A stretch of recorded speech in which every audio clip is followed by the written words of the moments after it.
Assalamualaikum warahmatullahi wabarakatuh.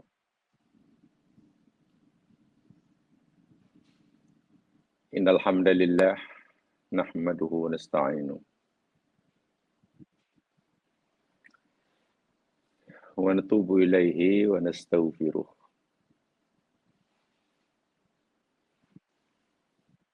Wa na'udzu billahi min syururi anfusina wa min sayyiati a'malina.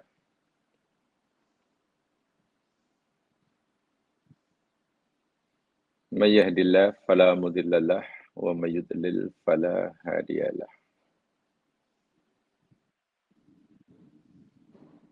Allahumma salli ala Muhammad wa ala ali Muhammad.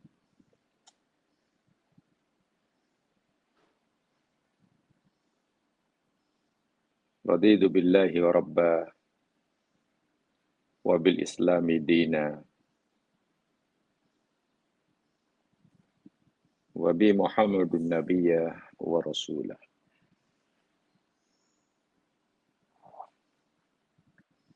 Rabbi shrah li sadri wa yassir li amri wahlul 'uqdatam min lisani yafqahu qawli.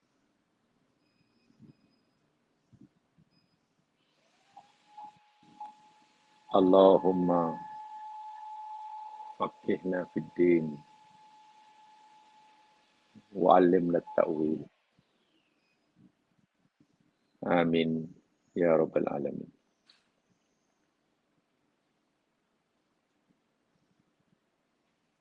Didoakan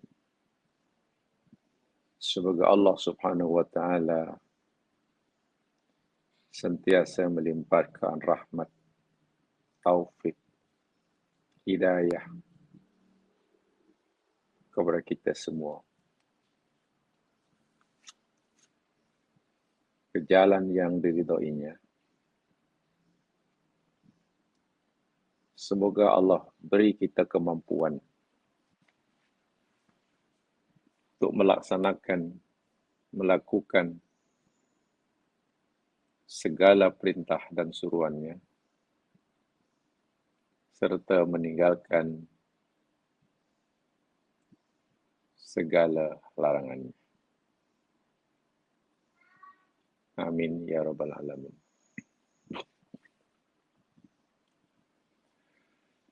Muslimin, muslimat,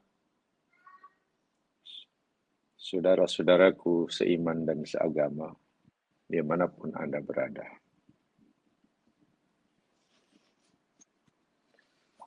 InsyaAllah kita akan teruskan siri kajian kita Surah Yusuf.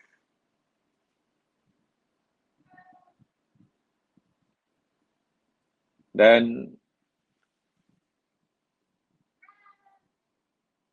kita akan pelajari sama mula daripada ayat yang ke-25 dan seterusnya.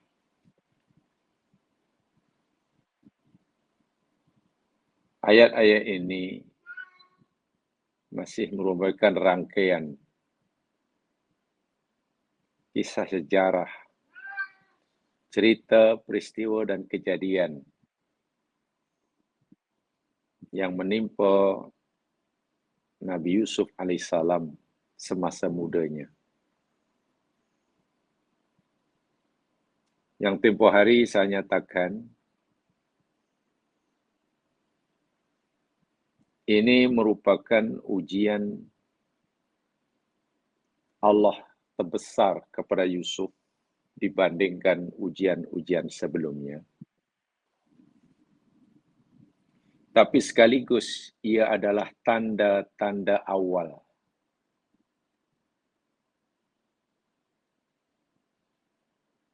bahwa Allah akan menunaikan apa yang ia janjikan kepada Yusuf, di mana Yusuf alaihissalam akan dilantik dan dipilih oleh Allah menjadi salah seorang daripada Rasul kekasihnya. Dan kisah atau kejadian ini, saya kata nanti wari sangat berat ujian sebagai Yusuf alaihissalam. Dan Allah menciptakan dengan bahasa yang luar biasa indahnya. Sangat dalam makna dan mesej yang hendak disampaikan. Dengan pemilihan kosakata yang sangat-sangat tepat. Maklum, ia adalah firman Allah Rabbul Alamin. Mari kita kaji sama mulai pada ayat 25, walaupun sebagiannya telah tersentuh minggu lepas. A'udzu billahi minasyaitonir rajim. Wastabaqal baba wa qaddat qamisahu min duburin wa alfaya sayyidaha ladal bab. Qalat ma jazaa'u man arada bi ahlika su'an illa ayyusjana aw 'adzabun alim. Wastabaqa, dan kedua-duanya berlomba, ingin masing-masing ingin saling mendahului yang lain. Dalam hal ini Yusuf alaihissalam dan istri pembesar Mesir berusaha untuk saling mendahului antara satu dengan yang lain. Mendahului dalam apa? Pergi menuju al-baba, pintu.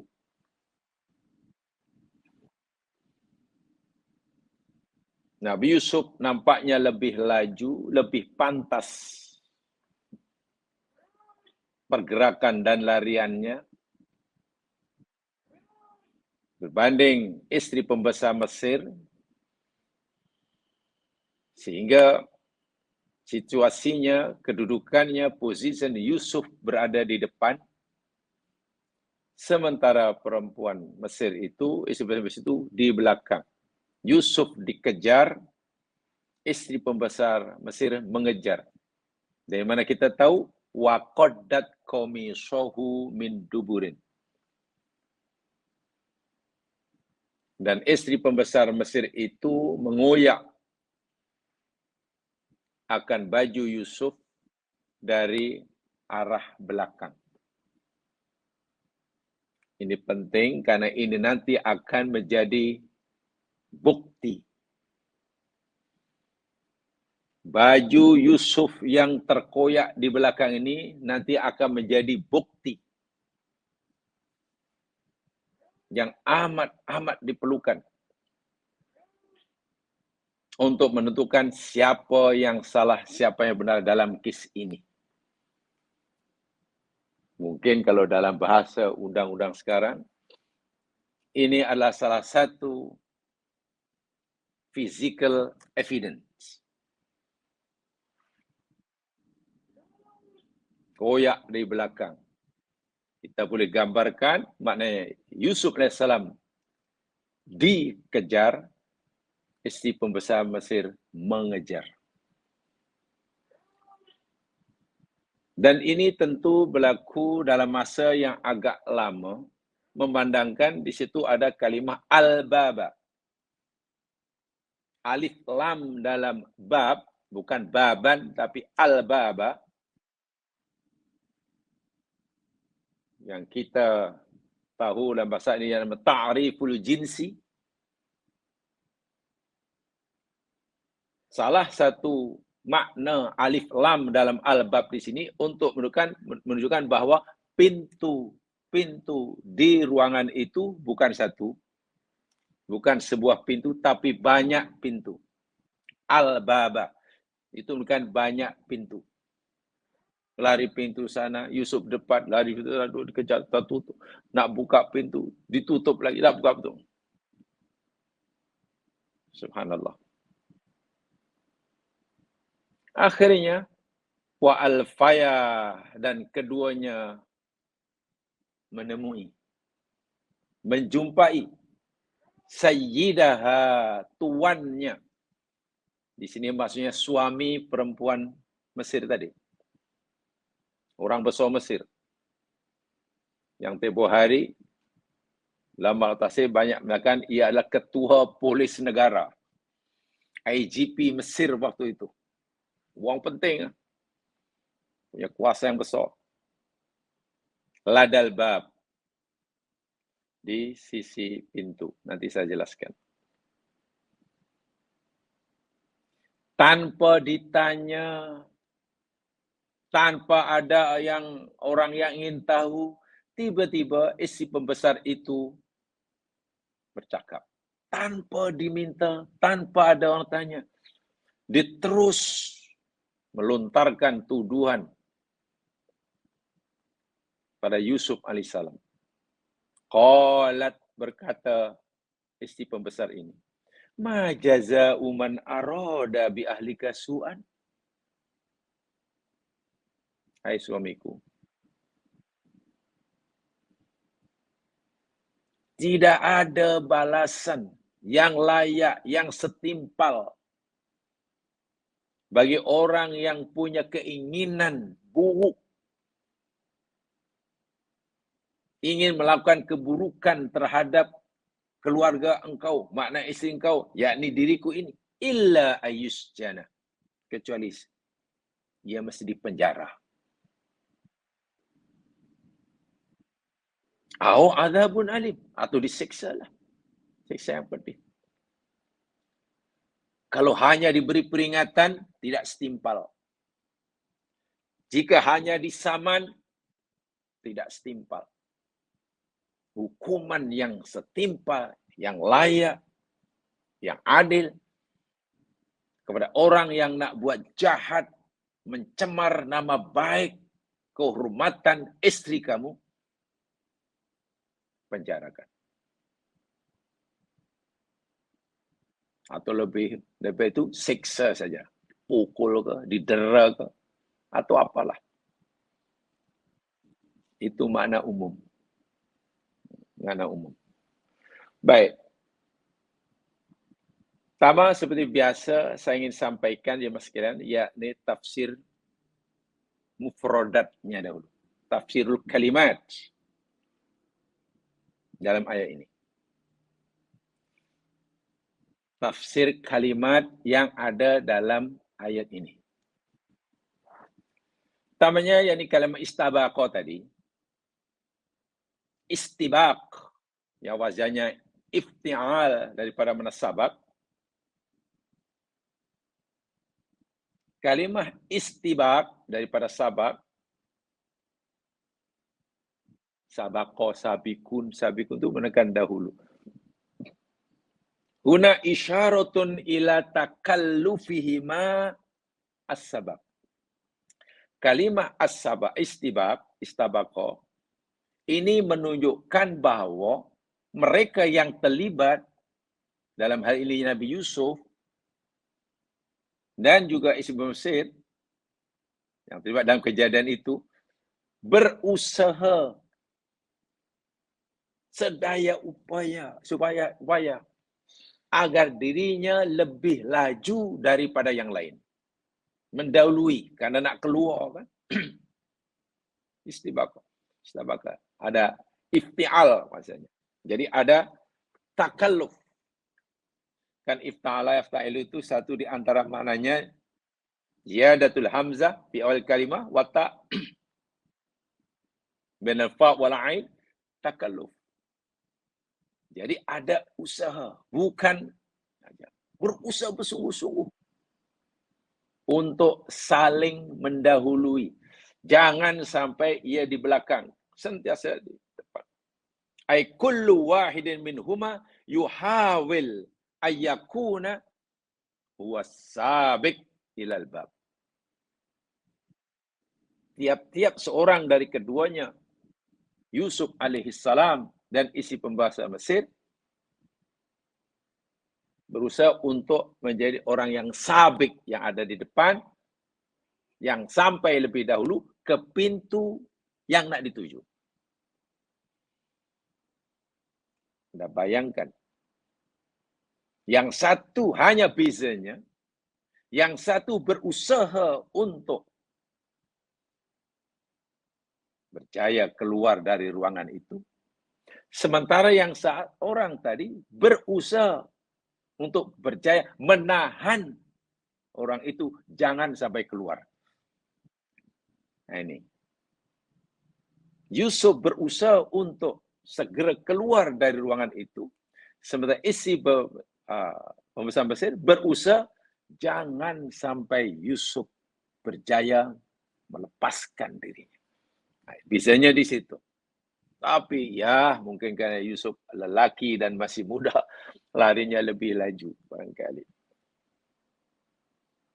Itu pertama, istabaqah. Yang kedua, yakni kalimah alfaya. Alfa, yulfi. Alfa, yulfi. Yang kita terjemahkan yakni wajada, yajidu. Wajada, yajidu. Mendapati. Tapi apa makna? Kenapa tidak wa alfaya tapi tak gunakan wa wajada dan kedua-duanya mendapati? Kenapa tidak gunakan wajada? Tapi gunakan alfaya, alfa, yulfi. Bukankah terjemahan Melayunya sama? Alfa mendapati, wajada pun mendapati atau menemui. Ini keindahan bahasa Al-Quran. Ijaz lugawinya di sini. Ilmu bayannya di sini. Alfa itu jamaah sekalian, alfa yulfi ilfa, yakni wujdanu syai'in ala halatin khasah min ghairi sa'yin liwujdanihi. Menemui, mendapatkan sesuatu dalam keadaan yang khusus tanpa usaha untuk mendapatkannya sebelumnya. Macam mana itu? Saya ulangi. Mendapatkan sesuatu dalam keadaan tertentu tanpa usaha, tanpa niat untuk mendapatkan sesuatu tadi sebelumnya. Okey. Kalau kita berusaha jamaskan untuk mendapatkan sesuatu, kita tahu dalam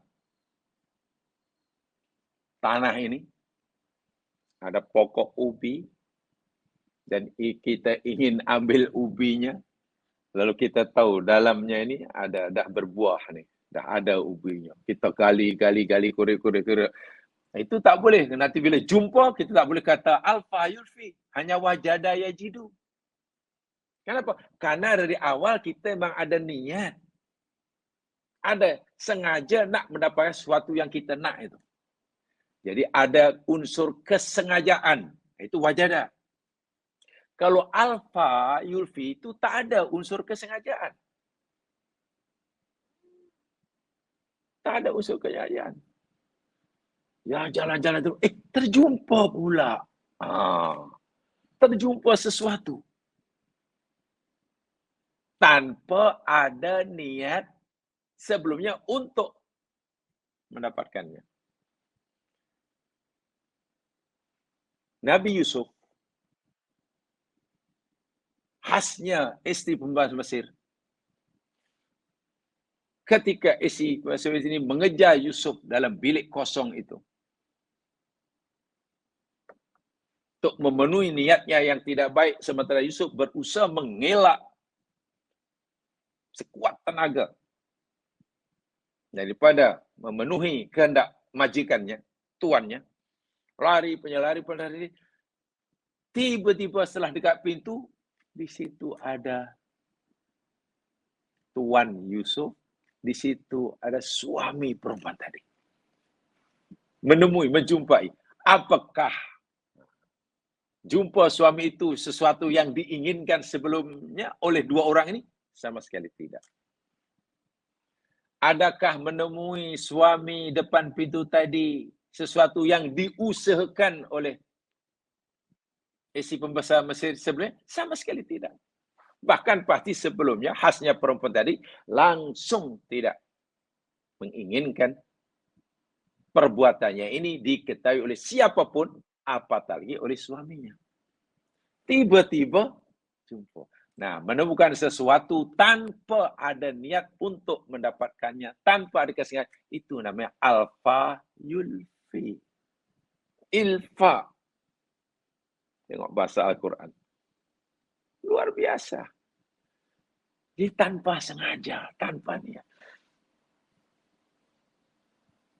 Dan itulah yang dikatakan oleh orang-orang kafir dahulu, ketika ditegur oleh Nabi SAW, kenapa mereka menyembah patung, kenapa menyembah berhala.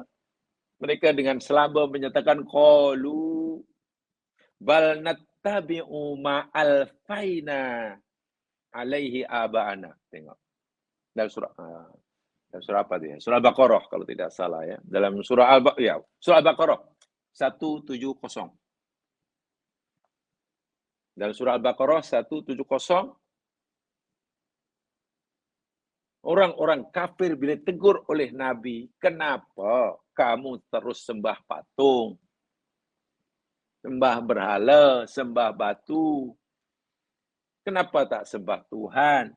Bila Nabi mengingatkan itu pada kaumnya yang musyrik ini, jawapan mereka cukup selamba. Mereka kata, qalu, mereka jawab, bal nattabi'u, tak naklah, saya tak nak sembah Tuhan yang kamu tawarkan.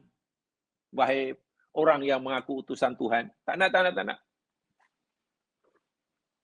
Bal nattabi'u, bahkan kami akan terus mengikuti, mengamalkan, bahkan melestarikan ma'alfaina alaihi aba'ana. Tengok. Ma'alfaina alaihi aba'ana. Apa yang kami temukan, yang kami dapatkan atasnya bapa-bapa kami. Dahulu bapa kami menyembah ini. Ya, kami pun ikut sajalah. Dan apa Tuhan-Tuhan yang bapa kami, yang agama bapa kami ini, sebenarnya kami tidak ingin mempelajari sebelumnya. Tak ada langsung keinginan untuk mengetahui. Tiba-tiba. Sudah, terima aja.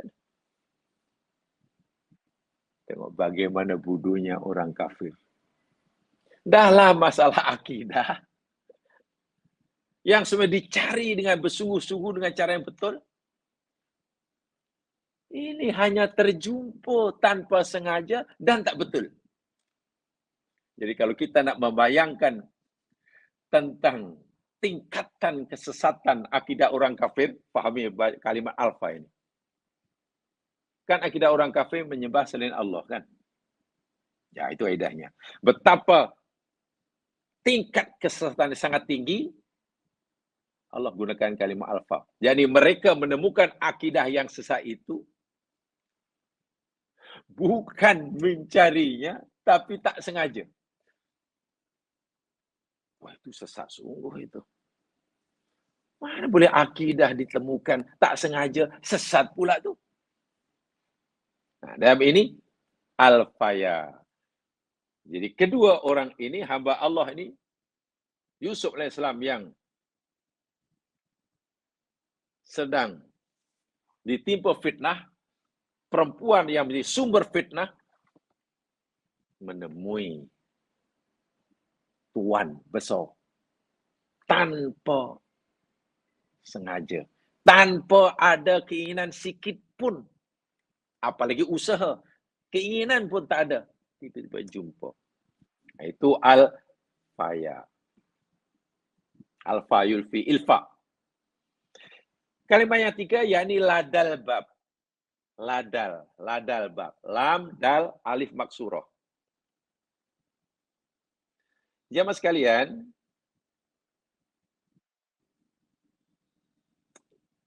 Ini luar biasa lah. Bahasa Al-Quran bagi saya, Allahu Akbar. Kalau lada itu apa namanya? Dalam Al-Quran maknanya ada dua. Lada dalam Al-Quran maknanya ada dua. Makna pertama yakni indah. Indah di sisi, di sisi lah, di tempat indah. Yakni contohnya ayat ini.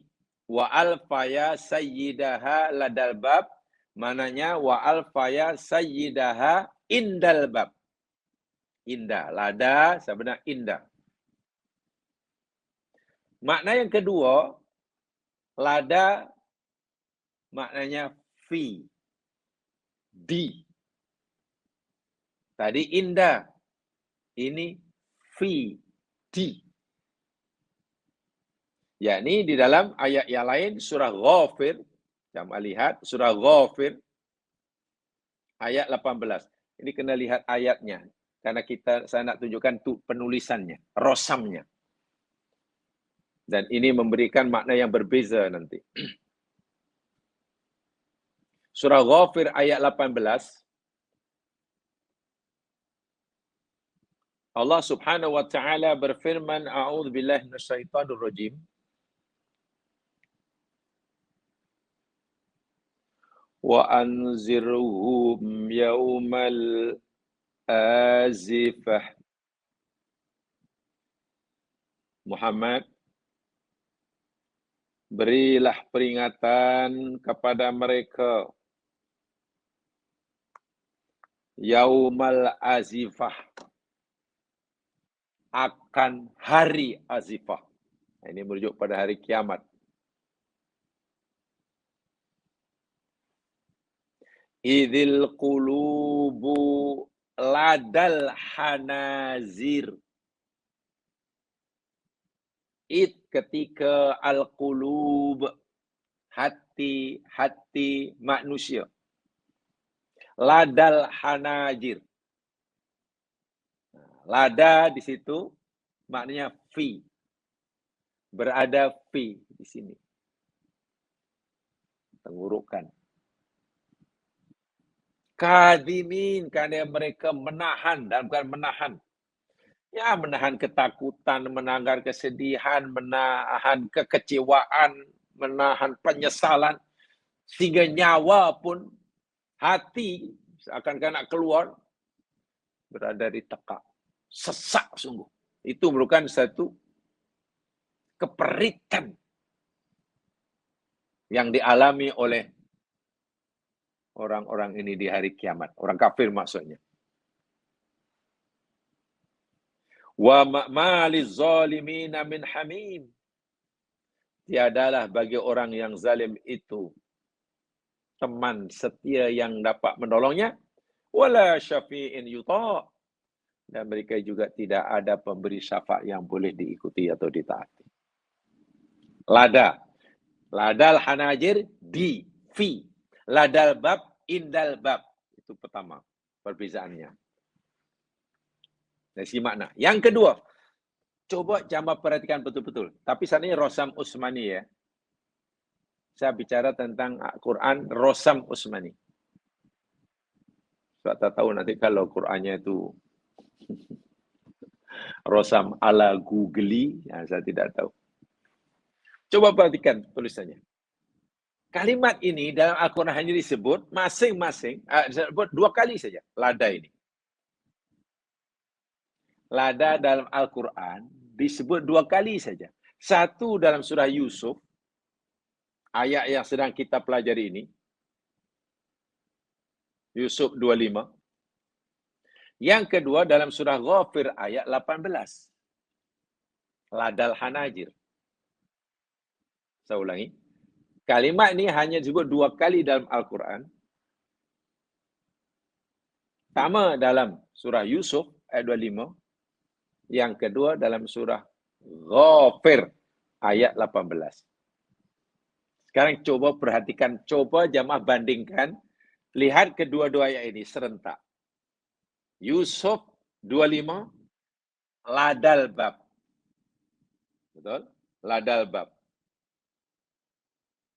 Sementara dalam Ghafir ayat 18 ladal bab juga, lada juga. Tapi tolong lihat serentak ya. Tapi ini Rosam Usmani ya. Pastikan Quran yang ada di tangan jamaah itu Rosam Usmani. Kalau Rosam-Rosam yang lain ya tak jadilah. Siapa yang standar yang kita gunakan Rosam Usmani. Ada perbezaan penulisan. Oke, ada perbezaan penulisan antara ladal bab dalam surah Yusuf dengan ladal hanajir dalam surah Ghafir 18. Ladal bab dalam surah Yusuf tulisannya lada itu lam, dal, alif mamdudah. Betul tak? Lam, dal, alif mamdudah dalam surah Yusuf. Sementara dalam surah Ghafir lam, dal, alif maksurah. Saya ingat di sini Rosam Usmani. Sebab kan Quran yang mungkin di khasnya di handphone jamaah itu mungkin tak tahu itu kalau dari daripada Google itu tahu Rosam apa. Yang ada perbedaan penulisan. Lada dalam surah Yusuf lam, dal, alif maksurah berdiri. Ladal hanajir dalam surah Ghafir yakni ditulis dengan lam, dal, alif maksurah. Kenapa berbeza penulisannya? Terjemahnya lebih kurang sama. Nah, rahasianya begini. Jika lada ditulis dengan lam, dal, alif mamdudah, alif yang berdiri itu ya, alif yang berdiri itu, ini menunjukkan bahwasanya lada itu menunjukkan makna apa itu? Litakbirin an masafatin madiyah. Data ba'di makanin hakiki. Ia menunjukkan jarak secara hakikat. Secara zahir. Boleh dilihat dengan mata kepala. Kalau dia kata ladal bab, maknanya Tuhan itu boleh dilihat dengan mata kepala dan jarak. Ada jarak antara dia, Yusuf dan istri pembesar Mesir yang melihat dengan Sayyidah, tuannya yang dilihat ada jarak. Dan boleh dikira jaraknya, mungkin 1 meter. Buka pintu mungkin hanya 2 kaki. Jadi menunjukkan adanya jarak yang nyata, yang zohir. Itu kalau pakai alif maksurah. Ladal bab tu nampak. Tapi kalau lada lam dal alif maksurah, itu tidak menunjukkan adanya tempat. Karena ini bermakna maknawi. Bersifat maknawi. Seakan-akan hati, waktu itu ketika hati-hati telah sampai khanajir, boleh kita melihat hati naik ke sini. Ini bersifat maknawi. Tak boleh dilihat. Orang tu hatinya dah sampai tekak lah. Tapi saya tengok hatinya masih di dada. Hatinya masih di perut. Hatinya sudah sampai ke mulut. Tak ada. Nah, ini bersifat maknawiyah. Ya, bersifat maknawiyah. La tu'baru an masafat makaniyah. Yang tidak ada kena-mengena dengan tempat, jarak. Berapa jaraknya ya antara yang melihat dengan yang dilihat, antara hati dan tekak berapa jaraknya? Tak boleh. Karena alif maksurah. Kalau alif mamdudah, antara yang melihat, yang dilihat ada jarak. Antara orang yang dilihat dengan tempat yang dilihat pun ada berjarak. Antara tuannya tadi kan ladal bab. Mungkin depan pintu, sebelah pintu. Ada jarak antara dia dengan pintu. Mungkin 1 kaki. Mungkin 2 kaki. Antara yang melihat dengan yang dilihat pun ada jaraknya. Tapi kalau lada pakai alif maksurah, ladal hanajir, antara hati dan hanajir sudah tidak ada jaraknya. Dan tak boleh dilihat pun. Nah ini. Dan itu banyak ya contoh dari Al-Quran. Secara umumnya begini ya sebenarnya. Secara umumnya boleh dicarikan contoh yang lain. Ro'amnya. Ro'a. Kalau ro'a itu tulis ro, hamzah, alif maksurah. Alif mamdudah. Ro, hamzah, alif mamdudah. Ro'a. Melihat. Ada lagi ro'a, tulisannya ro, hamzah, di atas alif, dan alif maksurah. Ro, kemudian hamzah, hamzah tulis atas alif, dan alif maksurah. Betul kan? Maknanya ro'a juga. Maknanya melihat juga. Ro'a dengan alif mamdudah pun melihat, ro'a dengan alif maksurah pun melihat. Tapi penggunaannya dalam Al-Quran berbeza. Gitu. Kalau ro'a itu menggunakan alif mamdudah, ro'a dengan alif mamdudah, itu maksudnya yakni melihat secara fisikal, benda yang zahir. Benda yang zahir. Menggunakan mata kepala. Menggunakan mata kepala. Nanti dalam ayat ini, lagi-lagi Rosam Usmani ya. Lagi-lagi Rosam Usmani. Nanti di belakang ada. Falamma ra'at qamisahu qudda min duburin. Min qublin. Maka tatkala tuan itu, saksi itu melihat baju Yusuf. Ro'a. Yang dilihat baju benda yang fisikal, yang zahir. Maka ro'a menggunakan mata. Ro'a. Nabi Musa melihat, Nabi Ibrahim melihat planet ro'a. Ya. Jadi kalau kita melihat dengan mata kepala dan yang kita lihat itu benda yang zahir, tulisan ro'a, ro, hamzah, alif, mamdudah. Sebaliknya kalau ro'a, yang kita lihat itu benda yang maknawi, bukan zahir tapi maknawi, bukan hissi. Contoh umpamanya, Nabi Muhammad ketika Mi'raj,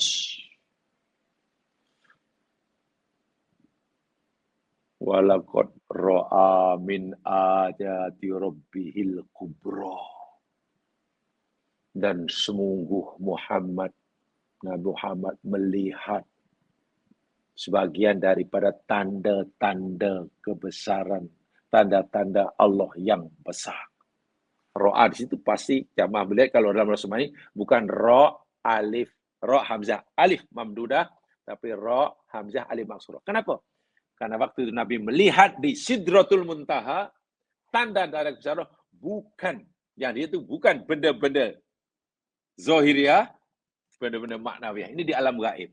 Bahasa mudahnya, Nabi melihat dengan mata hati, namanya basirah, tidak melihat dengan mata kepala, namanya basar. Bila kita melihat sesuatu dengan mata kepala, mata ini, basar, gunaan ro'a pakai alif mamdudah. Kalau kita melihat sesuatu dengan mata hati, basirah, itu ro'a pakai alif maksurah. Begitu seterusnya. Dan itu dari segi kajian bahasa Al-Quran. Baik di sini jamaah sekalian, yakni itu tafsir kalimatnya. Istabaqah telah saya sampaikan, al-faya dan juga lada. Jamaah yang dirahmati Allah sekalian. Kedua orang ini, saya kata tadi, Yusuf dalam posisi di, sementara perempuan isi pembesar Mesir itu dalam posisi statusnya mengejar. Yusuf dikejar. Yusuf timpakan fitnah. Sementara perempuan tadi itu bezaannya. Pasti ada yang benar, ada yang salah. Perbuatan itu ada perbuatan salah, betul. Apa yang hendak dilakukan, diinginkan oleh perempuan tadi, perbuatan yang sangat keji. Ya. Setelah didapati, mereka mendapati tuan rumah ada depan pintu ketika pintu dibuka. Mereka bingung. Pertama, saya ulangi sekali. Tuan rumah, istri, suami tadi zaman, sebenarnya belum pun bertanya kepada dia. Belum pun bertanya sesuatu kepada Yusuf ataupun istrinya. Apa yang berlaku. Tak tanya pun kalau tapi di sini sudah cerita. Di sini nanti perlu keadilan ditegakkan. Siapa benar, siapa salah.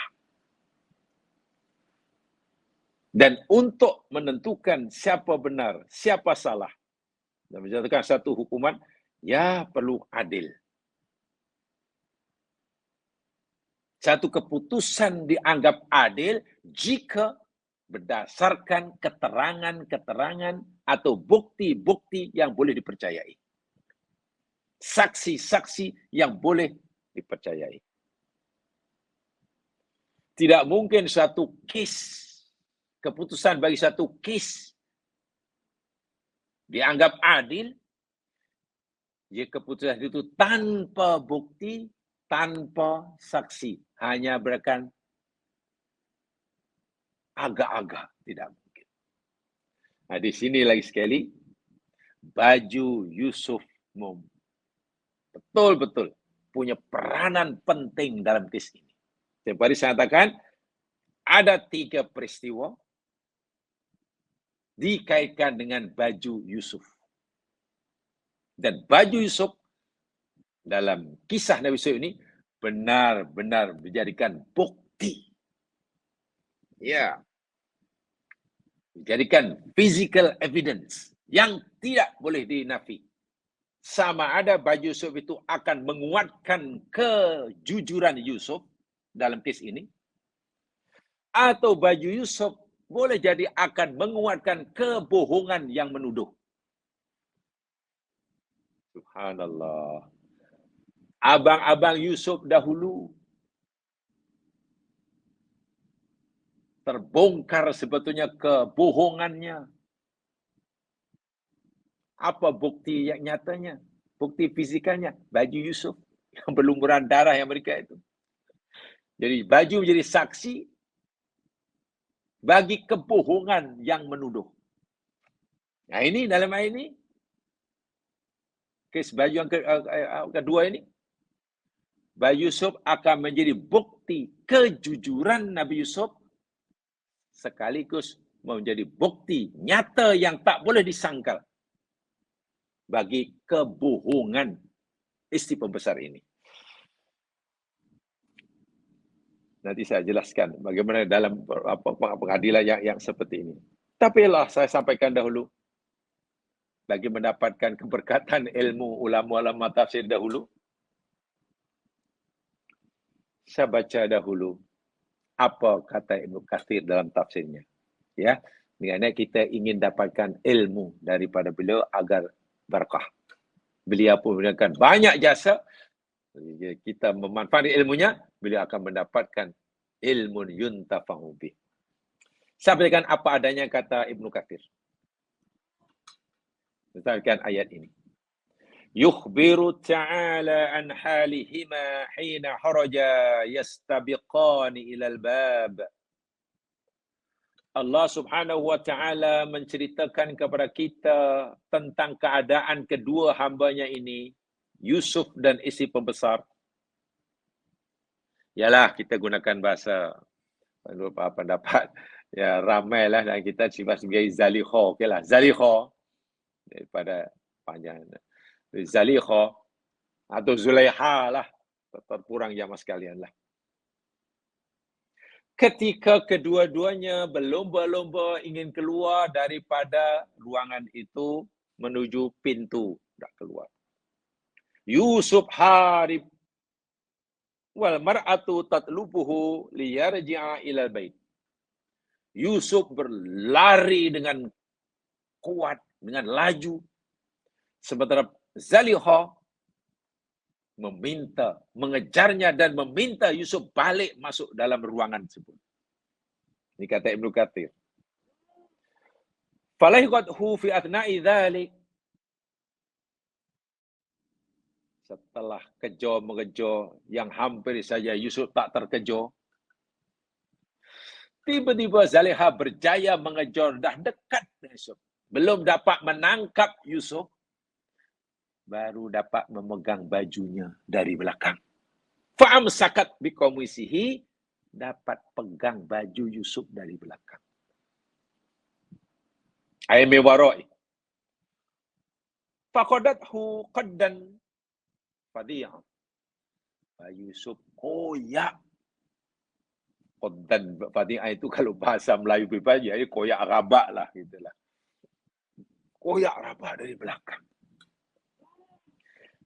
Ayu kalau inau saqata anhu. Masya Allah. Bahkan sempatlah Yusuf terjatuh.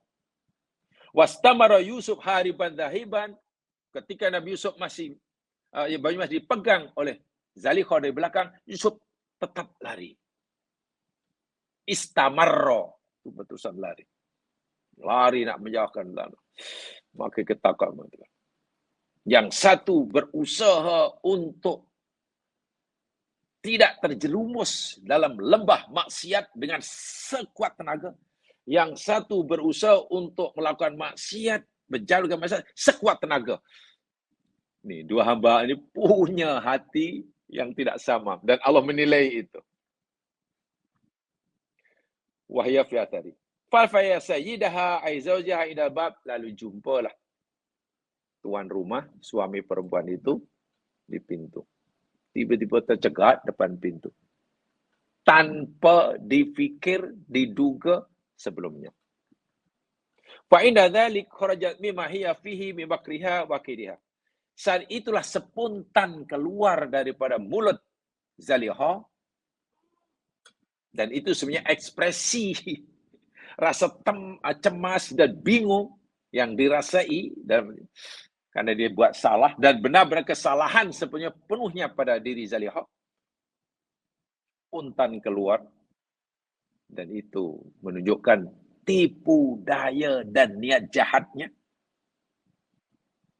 Wa qalat li zawjiha muntasilah wa qadifah Yusuf hidayah. Dia berkata pada suaminya dan melontarkan tuduhan yang sangat keji. Qadifah, qadhaf itu kan menuduh, tuduhan yang berat ya pada Yusuf.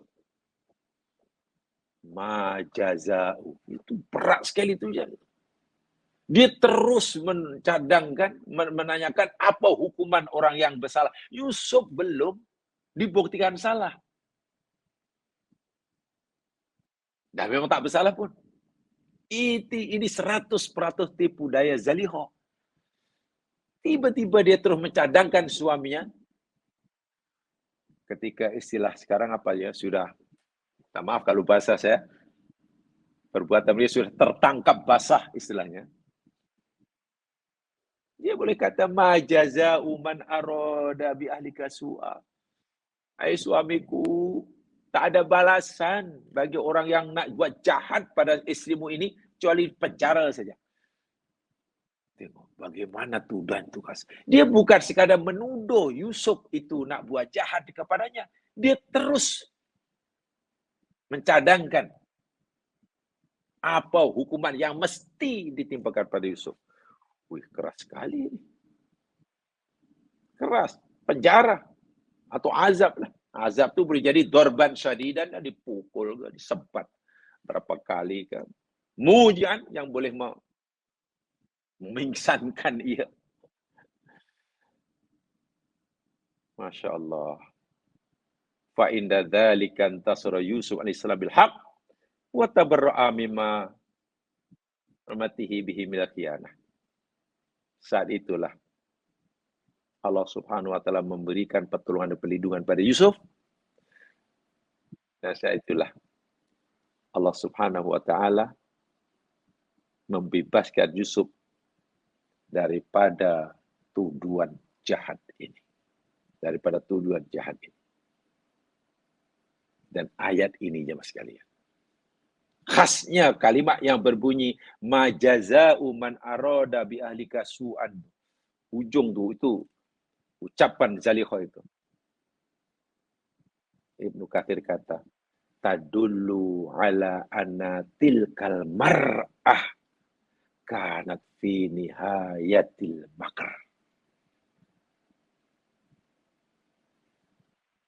Ucapan Zalikhah itu benar-benar menunjukkan, membuktikan bahwa ia sudah benar-benar berada di kemuncak tipu daya jahatnya. Sebelumnya memang sudah niat jahat. Merayu Yusuf kan, merayu Yusuf begini, panggil, merayu dengan bahasa, dengan apa, istilahnya, dia merayu Yusuf dengan menggunakan 3 komunikasi, bentuk komunikasi, jenis komunikasi, dengan bahasa verbalnya yang Allahu Akbar. Hai talak, hai talak, hai talak. Dengan bahasa vokalnya yang cukup suara yang menggoda. Dengan bahasa visualnya.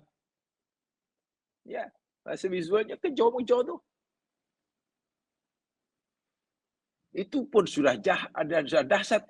Dan kemuncaknya apa? Dituduh pula Yusuf yang jahat. Bukan sekali dituduh, terus dia cadangkan pada suaminya. Hukuman yang paling layak bagi orang seperti ini, penjara saja. Nihayatul makr dalam bahasa Arab. Zalikhah telah melakukan satu kemuncak tipu daya, niat jahat yang itu kemuncaknya itu. Nah, karena sudah berada kemuncaknya, Yusuf betul-betul buat fitnah yang sangat berat. Perempuan tadi telah menimpakan fitnah yang sangat berat. Tuan rumah, suami pun tak tahu siapa yang betul, siapa yang salah. Di sinilah saya kata tadi, Allah hendak menunjukkan pertolongannya kepada Yusuf. Allah nak bebaskan Yusuf daripada fitnah yang sangat keji ini, sekaligus Allah mula hendak tunjukkan, membuktikan apa yang ia janjikan pada Yusuf dalam mimpinya. Tak lama lagi Yusuf akan jadi orang besar. Sudah ada tanda-tanda. Walaupun bukanlah kemudian seminggu selepas jadi orang besar. Tidak. Maksudnya, inna hubas sadil Yusuf. Perempuan ini sebetulnya saling punya rasa cinta yang sangat mendalam pada Yusuf. Minta maaf nanti dalam ayat kita akan sampai ya. Ini tingkatan cinta kalau menurut Ibnul Qayyim Al-Jauziyah, ketika beliau cerita tentang maratibul hub, tingkatan-tingkatan cinta, perempuan ini dalam tingkatan saghaf namanya. Cinta saghaf. Dan salah satu makna cinta peringkat saghaf ni zaman sekarang begini ya. Bila A sangat mencintai B dan A sanggup melakukan apa saja yang penting mendapatkan B, yang penting dapat memenuhi apa yang dimaukan kepada B dengan cara apa sekalipun, hatta dia rela mengorbankan harga dirinya, muruahnya. Cinta macam itu namanya saghaf. Bahasa mudahnya, kan dia seorang perempuan besar, terhormat. Sepatutnya, ya, jaga muruah lah. Dia bukan orang yang tak terpelajar. Dia bukan orang padang pasir yang tak ada budaya dan etika. Dia bukan orang biasa, orang terkenal. Status sosialnya dalam masyarakat sangat tinggi. Penghormatan masyarakatnya padanya menggunung, melangit. Ya orang yang bilang. Tapi baginya, semua tidak penting. Aku rela korbankan. Walaupun aku orang dihormati, aku rela kehilangan kehormatanku. Walaupun aku ini orang sangat disegani, aku rela kehilangan respek orang kepada aku. Walaupun aku orang dianggap orang paling baik, aku rela kehilangan nama baik diriku. Janji aku dapatkan dia. Nah, cinta yang menyebabkan orang sangat peringkat situ namanya saghaf. Nanti ada dalam surah Yusuf ni belakang. Jadi bukan cinta biasa itu. Kalau A cinta B dan ingin mendapatkan B, itu wajarlah. Tapi masih dengan cara-cara yang syar'i. Alhamdulillah. Alhamdulillah. Atau dengan cara-cara yang minta maaf, mungkin melanggar syarak. Cara A yang mencintai B, cara A untuk mereka B yang dicintai, dengan cara yang melanggar syarak, tapi dia masih menjaga muruahnya. Masih ada rasa malu, nanti apa kata orang, masih ingin, jangan sampailah perbuatannya yang tak elok ini dapat mencemarkan nama baiknya di hadapan orang. Nah, itu belum saghaf itu. Ya mungkin, ini sudah rela. Aku kehilangan apa saja, tak jadi masalah. Yang penting aku dapatkan apa yang aku hajatkan. Dah sampai peringkat macam itu. Itu tempoh hari saya katakan ya. Ketika kita bicara dengan warawadathu. Warawadathu waladhi fi baitiha nafsi. Dan Yusuf digoda oleh perempuan yang Yusuf berada di rumahnya. Rawada yang kita diterjemahkan merayu, menggoda. Maaf saya ulangi, dahulu semasa belajar kata pensyarah saya. Sebenarnya bahasa yang tepat, bukan hanya menggoda katanya. Yang menggoda. Ada yang lebih tepat, tapi tidak dipakai. Mungkin tidak diluluskanlah oleh penterjemah Quran. Kata saya, rawad itu sebenarnya makna yang lebih tepat, yakni memiangi katanya. Bukan menggoda, memiangi. Bayangkan. Dikala miang, kan lebih dahsyat tuh. Kalau menggoda itu kan masih sopan. Hanya nak menunjukkan bahawa apa perempuan itu sebenarnya sudah dikuasai oleh nafsunya. Sehingga tidak mampu mengawal, menahan walaupun sikit nafsu libidonya. Sehingga rela kehilangan kehormatan dirinya, harga dirinya, apalagi lah. Dari situ pun sebenarnya dia sudah nampaklah kesalahan itu. Sehingga melakukan apa saja, setelah diketahui, tertangkap basah misalnya, dia bukan mengakui kesalahannya, bukan segala menuduh Yusuf yang nak buat jahat, malah cadangkan pula uang macam ni elok di penjara saja. Itu dipanggil nihayatul makr tadi. Hamalah ala anta udah binti sini. Nah, tapi menarik. Walaupun perempuan tadi sebenarnya kecewa dengan sikap Yusuf. Yang tak nak memenuhi kehendaknya. Tapi sebenarnya jamaah sekalian, karena cinta yang mendalam ini, dia cadangkan dengan dua kebelah saja. Satu dihukum, masuk penjara, kedua disiksa. Tapi menariknya, dalam ayat ini yakni, dia mencadangkan dahulu penjara saja. Hamalaha ala an tabda'a bidzikri sijdi. Rasa cinta yang mendalam pada Yusuf, sayang pada Yusuf, itulah yang menyebabkan ia menyebut hukuman yang layak baginya penjara saja. Wa tu'akhiru dzikra adab, dan menyebut adab yang kedua. Tak sebut adab baru penjara, tapi penjara. Kenapa ya? Kenapa susunan seperti ini?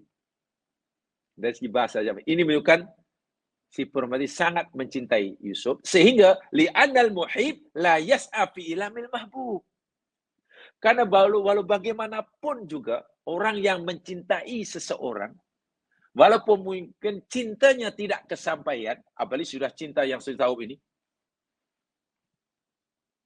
tidak maulah menyakiti, menyengsarakan yang dicintai. Jadi rasa cintanya kepada Yusuf itulah yang menghalangnya untuk tidak sampai hati menyiksanya. Ya, penjarakan sajalah. Kan sebenarnya penjara lebih ringan daripada siksa. Kalau siksa nanti, tak sampai hati melihat kena siksa, kena sebat ke, kena tala ke, diikat ke, di pokok tamar lalu dirajamkan, kan berat. Hati ada rasa sayang. Masih ada sayang. Walaupun Yusuf alaihissalam mengecewakannya, maksud saya mengecewakan dia lah. Tapi karena ada rasa sayang, tak apalah, ya dihukumlah, penjara. Sebab kalau penjara boleh jadi sehari, 2 hari, seminggu. Janganlah kalau disiksa, tak sampai hati nak melihat orang yang sangat dicintai, Abu Sufyan melihat kekasihnya disiksa, walaupun kekasihnya itu menolak cinta yang bertepuk sebelah tangan. Itu maksudnya. Jadi dia menyebut penjara lebih dahulu, kemudian baru siksa, itu ada maknanya ya sekali. Yang Allah nak sampaikan pada kita. Dari segi psikologi lah. Daripada segi psikologi. La siyama, sebab itulah dia kata, ila ayusjana. Ya paling tidak penjara lah. Kalau penjara tu tak apalah, saya rela lah, walaupun saya sangat cinta Yusuf. Di penjara tu okey lah sekurangnya. Ya. Sehari ke 2 hari nanti keluar balik lah. Dan kalau disiksa, disebat, luka, bekasnya tak hilang, jangan sampailah. Darah malah tanah.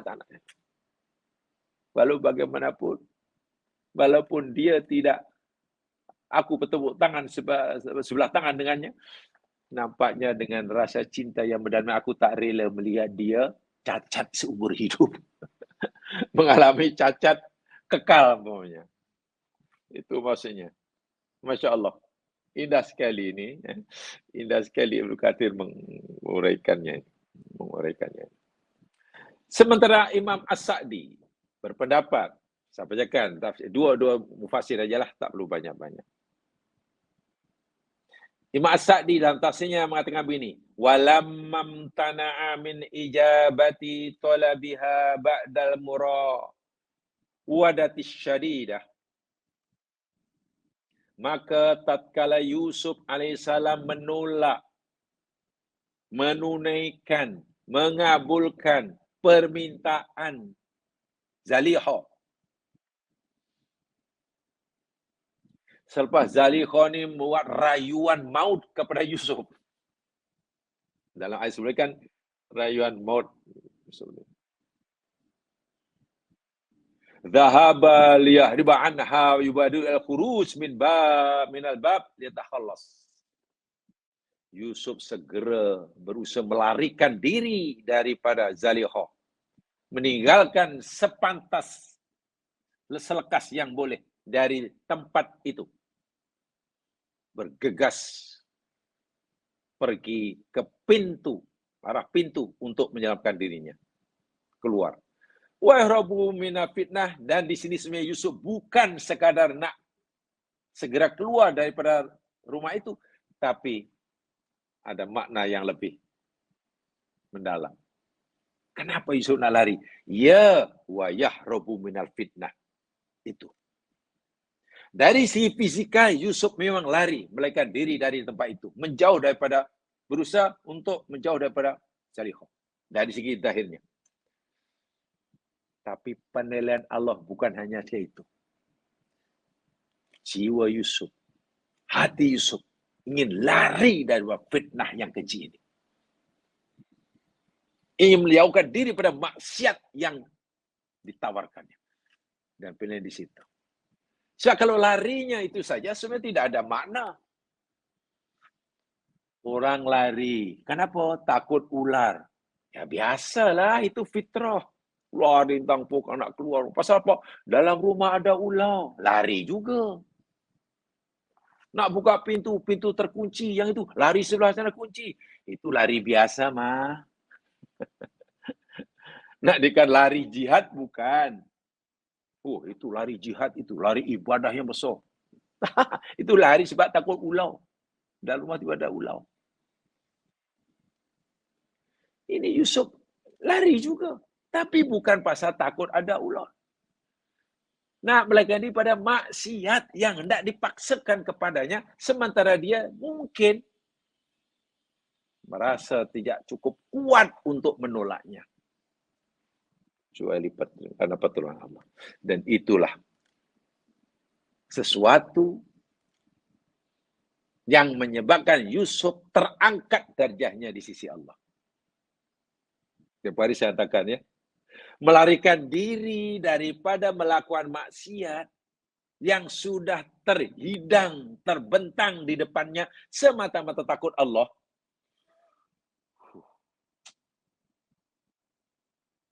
Itu ganjarannya bukan kecil ya mas sekalian.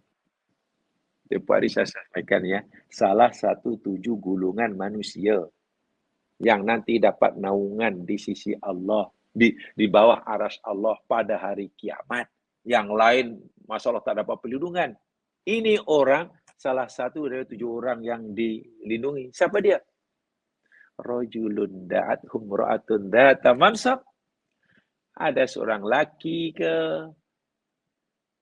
perempuan ke, diajak buat serong oleh perempuan atau laki yang punya kedudukan, hartawan, jutawan, rupawan, bangsawan. Lalu dikata, ini akhafullah, aku takut Allah.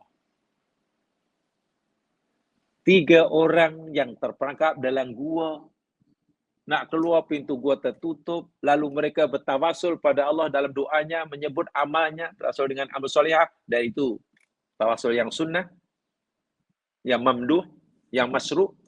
Satu di antaranya, kan tengok, nak melakukan zina dengan sepupunya, keinginan untuk melakukan ada sudah lama, peluang untuk melakukannya ada depannya, keinginan ada. Tengok. Keinginan untuk buat zina ada, peluang untuk melakukan zina dengan sepupunya ada, kemampuan untuk melakukannya ada, maksiat depan mata. Tapi dia batalkan niatnya, tinggalkan peluang maksiat itu semata karena takut Allah. Allah kabulkan kan doanya. Allah angkatkan darjah orang seperti ini. Yalah, kalau dalam bahasa kami dahulu masih menuntut, itu benar-benar waliullah. Waliullah dalam pengertian kekasih Allah ya. Tiba-tiba orang tu mendapatkan rahmat Allah, kasih Allah yang luar biasa. Jadi rupanya banyak dalam sejarah ni jamnya Al-Quran dan hadis Nabi, orang yang mendapatkan kasih sayang Allah, rahmat Allah, bukan ketika dia sedang melakukan suruhan Allah. Bukan ketika dia sedang solat. Bukan semata-mata, maksudnya. Bukan semata-mata ketika dia sedang qiyamul lail. Bukan semata-mata ketika ia pergi haji. Di Arafah, umpamanya. Tapi banyak ayat Quran dan hadis Nabi, seorang dahulu. Orang mendapatkan kasih sayang Allah yang luar biasa. Justru ketika ia berhadapan dengan peluang melakukan maksiat. Ketika terbuka pintu melakukan maksiat, peluang ada, kemampuan ada, tapi dia melarikan diri, meninggalkan sekuatan semata-mata karena Allah. Jadi kalau gunakan bahasa yang mungkin agak radikal, orang dirahmati Allah.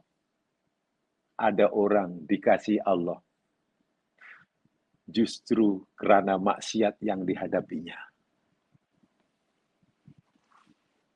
Kan karena berpuja pada maksiat. Tapi dijauhnya. Tapi sebaliknya, ada orang yang dimurka oleh Allah. Dimurka. justru karena amal ibadahnya. Macam mana tahu? Ya, dia dimurka oleh Allah justru karena ibadahnya. Yalah, kalau ibadah buat apa yang Allah suruh tapi bukan karena Allah, karena riya, karena sum'ah, karena ujub, apa kita fikir orang itu dapat rahmat Allah? Dapat pengampunan bagi dosanya? Bertambah dosa ada, dimurka ada. Dahlah penat beribadah, bukan sekadar pahala tak dapat, dosa bertambah. Tengok. Dapat dosa, tambahan dosa, dimurka, justru karena ibadahnya. Yang tadi, dia dapat rahmat, dan justru ketika ia terperangkap dalam maksiat. Jadi mafhumnya, ketika orang terperangkap dengan maksiat, belum tentu ia akan berdosa, belum tentu ia akan masuk neraka. Bergantung sikap orang itu ketika melihat maksiat ini seperti apa. Bila ketika melihat maksiat yang sudah terhidang tadi dia berusaha untuk menjauhnya dengan cara apa sekalipun, semata-mata kerana takut Allah, wah, pintu surga terbuka seluas-luasnya. Sementara ketika orang terbuka melakukan ketaatan, ibadah, macam-macam. Lalu, bagaimana sikapnya selepas berjaya melakukan suruhan? Dia timbul riya, sum'ah, atau ujub. Tiga adik-beradik ni lah. Abang sulung namanya riya, Pak Ngah namanya sum'ah, si busu namanya ujub. Allahu Akbar. Bukan pahala saja yang tak dapat, berdosa pula. Akhirnya masuk neraka. Jadi masuk neraka karena ibadahnya. Kan pelik bunyi dia. Masuk neraka karena ibadahnya. Allah. Hati-hati. Jadi Allah tunggu. Kalau kita berjaya melakukan suruhan, lepas berjaya, Allah, ibaratnya lah bahasa kita, Allah sedang menunggu apa yang berlaku selepas itu. Hati kita macam mana selepas kita berjaya itu? Tetap lillahi ta'ala ke?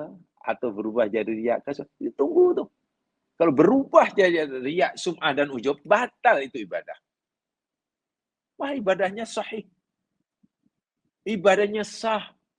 Ibadahnya mengikut cara-cara tapat oleh Nabi. Rugi tak rugi macam itu? Rugi. Sementara bila kita terperangkap berada pada satu keadaan peluang untuk buat kemungkaran, kekejian, belum tentu kita berdosa, belum tentu kita dimurkai oleh Allah, belum tentu kita masuk neraka.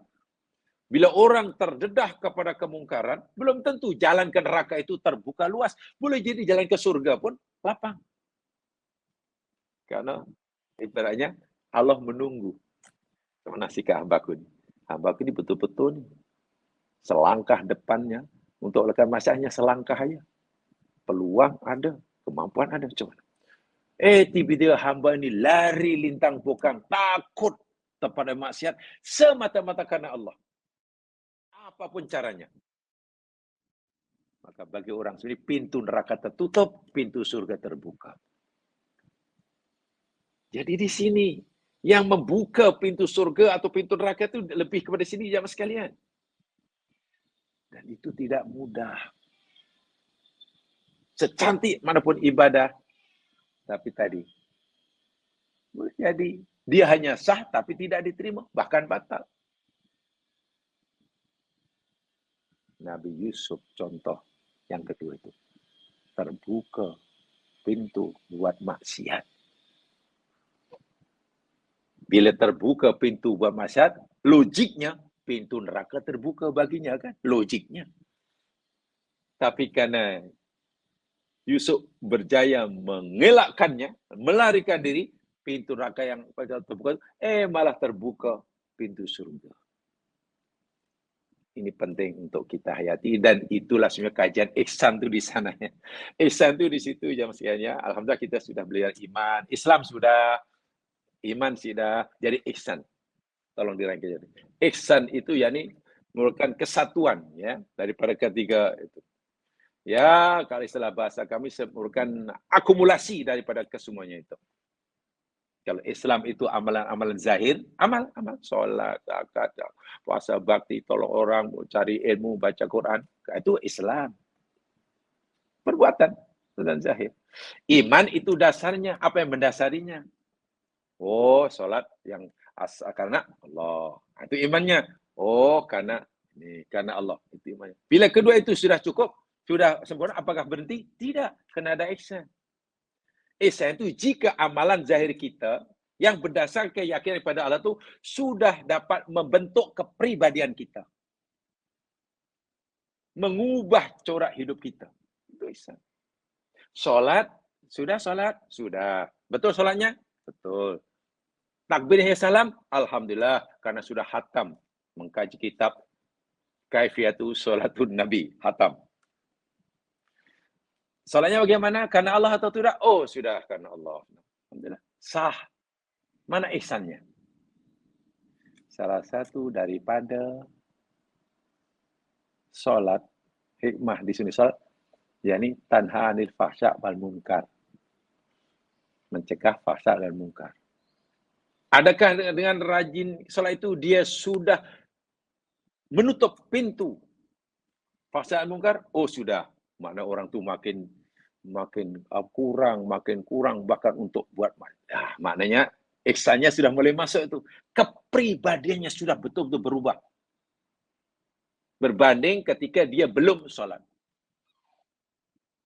Ingin lebih tinggi lagi. Aqimis sholata li dzikri. Dirikan salat untuk sentiasa ingat aku.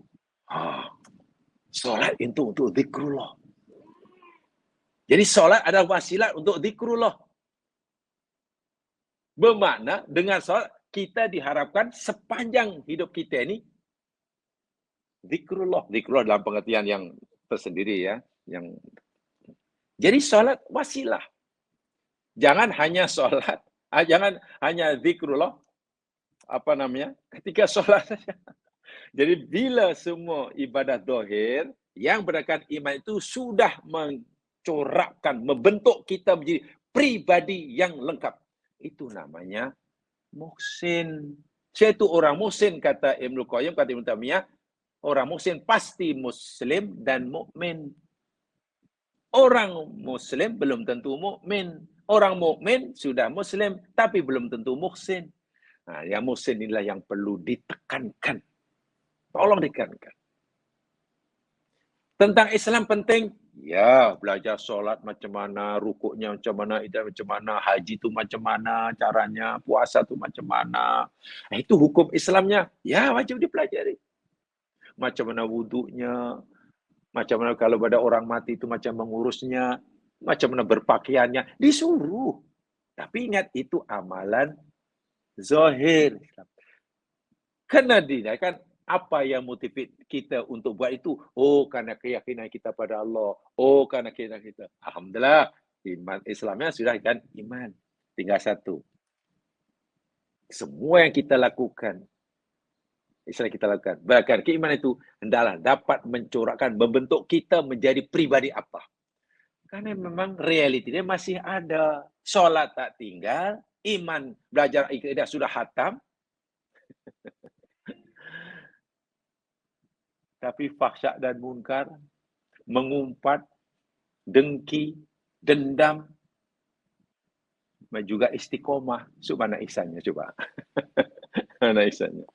So, itu jangan heran jika Nabi ketika ditanya, ya Rasul, amalan apa ya Rasul yang paling banyak membolehkan orang masuk surga?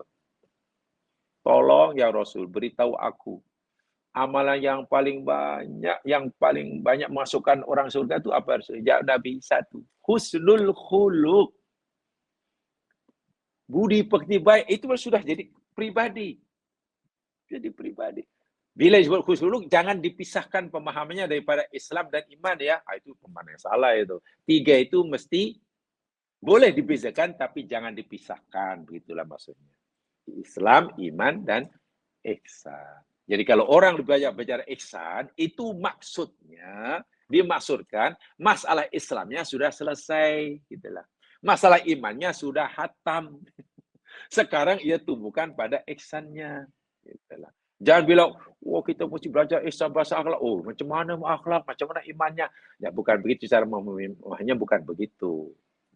Bila orang saya pegang muhsin itu bahasa mudahnya, bab Islam, syariah ini, bab iman itu sudah lewat. Sudah selesailah, sudah sempurna begitulah.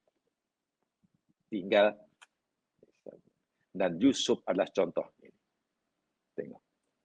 Dia lari bukan kerana apa? Lari karena tu melarikan diri daripada fitnah yang besar. Dhahaba li banaha ibadi al-quri ya tadi. Fabada ilaihi, perempuan tadi terus mengejarnya. Wa ta'allaqat bi perempuan itu bergantung, bergayut, menarik bajunya. Sehingga koyak. Falamma wasala ila babi hal al-faya sayyidaha, seperti mana kata Ibnu Katsir tadi.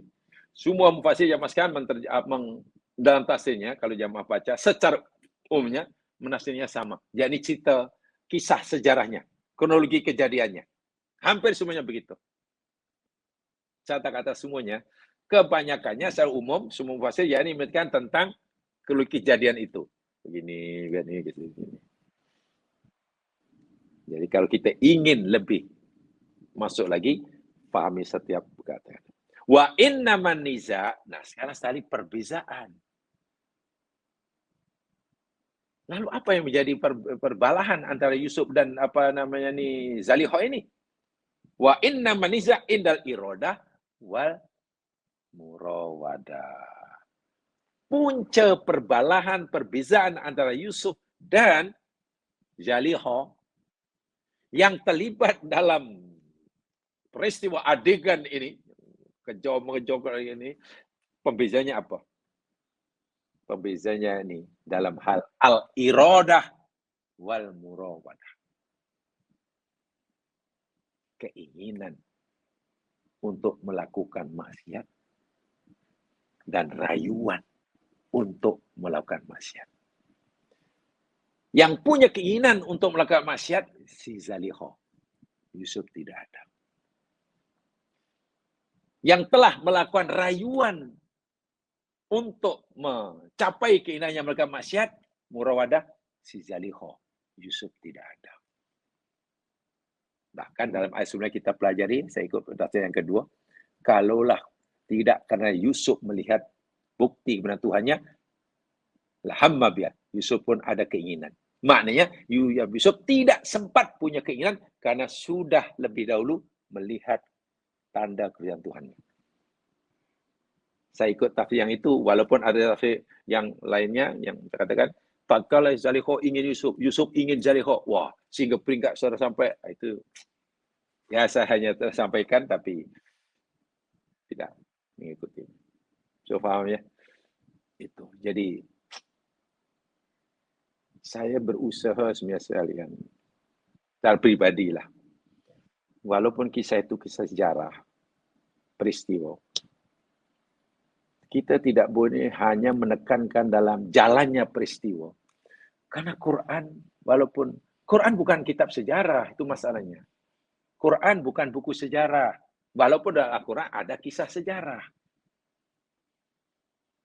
Dan sejarah dalam Quran itu adalah menjadi pengajaran.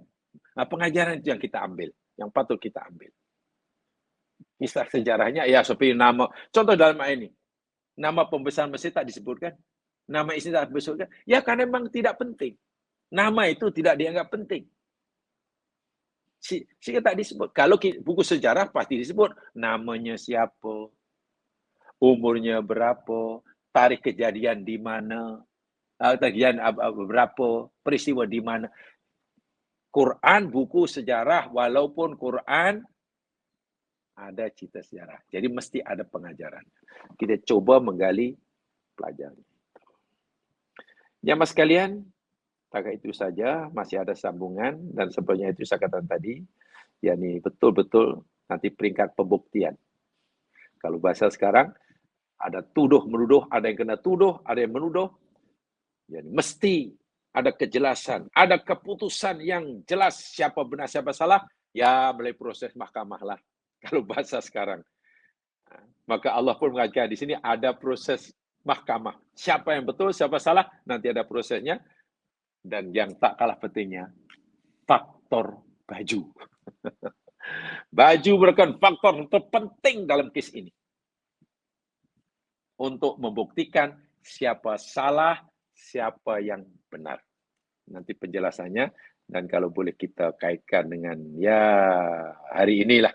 Ya, hari ini insya Allah kita di samping nanti kita sedikit tentang apa tuduhan-tuduhan bohong palsu yang balas sekali panggil fake news lah, berita bohong, berita bohong yang kita panggil apa namanya nih hoax inilah ada dalam. Mudah diberkati oleh Allah SWT. Itu saya yang benar-benar Allah yang selalu kelemahan diri sendiri dan Allah tunjuk kita jalan yang benar. Subhanakallahumma bihamdika asyhadu an la ilaha illa anta astaghfiruka wa atubu ilaik. A'udzu billahi minasyaitonir rajim wal 'ashr innal insana fi khusr illa alladziina aamanu wa 'amilus shalihaat wa tawassaw bil haqq wa tawassaw bis sabr. Assalamualaikum warahmatullahi wabarakatuh.